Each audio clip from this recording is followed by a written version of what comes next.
বাড়িতে লাউ চিংড়ি রান্না হয়েছে। না না, সে গোপাল ভাঁড়ের লাউ চিংড়ি নয়, কিন্তু কোনো পিসিমাকে ঠকাবার কোনো ব্যবস্থা হয়নি। প্রথমে চিংড়ির মাথাগুলো সরিয়ে রাখলাম, পরে ভাজা খাওয়া হবে। এরপর খোলস ছাড়িয়ে পইতে বার করা। পইতে মানে চিংড়ির খাদ্যনালী। চিংড়ির পিঠের দিকটা ছুরি দিয়ে হালকা করে চিড়ে নেওয়া যেতে পারে, বা আমি যেমন ঠিক মাঝখানটায় নখ দিয়ে একটুখানি জায়গা করে নিয়ে বার করে নিচ্ছি খাদ্যনালী, তেমনও করা যেতে পারে। এবার চিংড়ি ধুয়ে নুন হলুদ মাখিয়ে রাখলাম।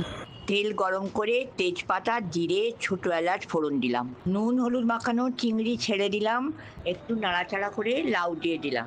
কুচো চিংড়ি হলে লাউ ধীরে ধীরে করে কেটে দিই, এটা চাবড়া চিংড়ি ছিল তাই ডুমো ডুমো করে দিয়েছি।